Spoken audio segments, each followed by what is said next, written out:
નમસ્કાર મિત્રો, સ્વાગત છે તમારું અમારી ચેનલમાં। તો મિત્રો આજે આપણે બનાવવાના છે એક અલગ પ્રકારની ચટણી। આ ચટણીને આપણે રોટલી અથવા પરોઠા સાથે પણ ખાઈ શકીએ છીએ। આ ચટણીને બનાવવું એકદમ આસાન છે। તો આ ચટણી છે લીલા લસણ અને બટાકાની। તો ચાલો મિત્રો આપણે એને બનાવવાનું ફટાફટ શરૂ કરીએ। મિત્રો ચટણી બનાવવા માટે આપણે આ રીતનું એક કુકર લઈશું। ત્યારબાદ આપણે આ રીતનો એક મીડિયમ સાઈઝનો બટાકો લઈશું। તેને આપણે આ રીતે વચ્ચેથી કટ કરી લઈશું। ત્યારબાદ કુકરમાં પાણી રેડીશું।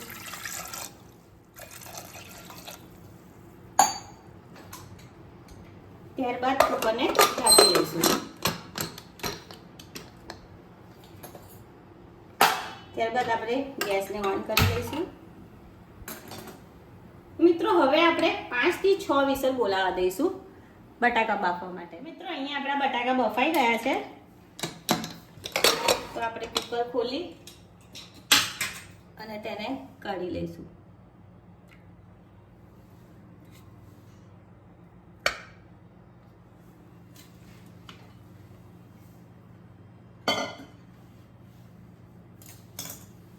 હવે આપણે તેની ઉપરના છોડા કાઢી લઈશું।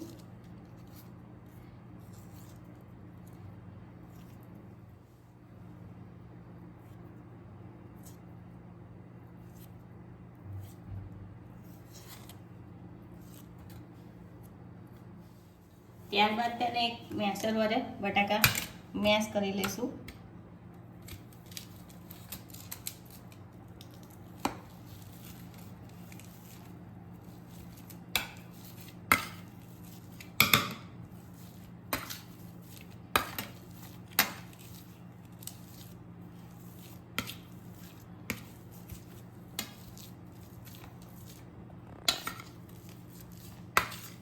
મિત્રો બટાકાને એકદમ સારી રીતે મેશ કરશો।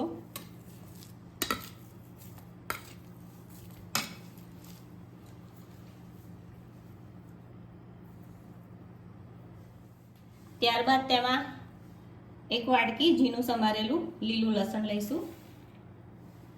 ત્યારબાદ તેમાં તેલ નાખીશું। ત્યારબાદ અડધી ચમચી જેટલો ગરમ મસાલો નાખીશું।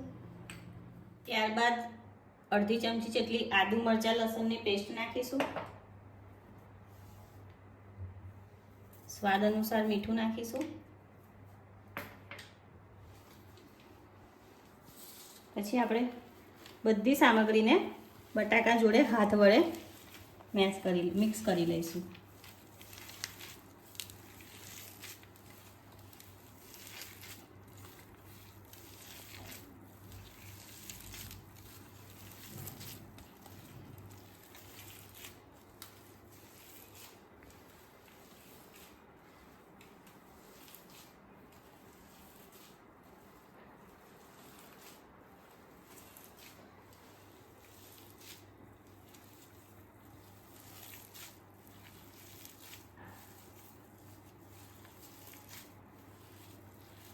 મિત્રો આ ચટણીને હાથ વડે જ મિક્સ કરવી પડશે, જેથી બટાકા જોડે સારી રીતે મિક્સ થઈ જાય। મિત્રો ફરીથી આપણે એમાં થોડું તેલ નાખીશું।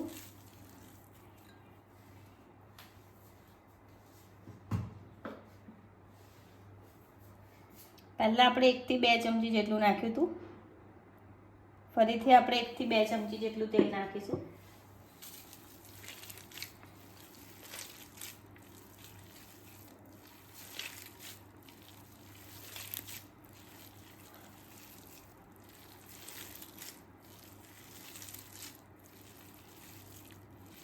મિત્રો તમે જોઈ શકો છો આપણી ચટણી તૈયાર છે।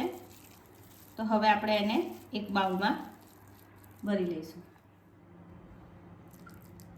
મિત્રો આ ચટણીને તમે રોટલી, રોટલા, ભાખરી, પરોઠા અથવા શાક જોડે પણ તમે સાઈડ ઉપર લઈને ખાઈ શકો છો। આ ચટણી તમે જરૂરથી ટ્રાય કરજો, ખૂબ જ ટેસ્ટી બને છે।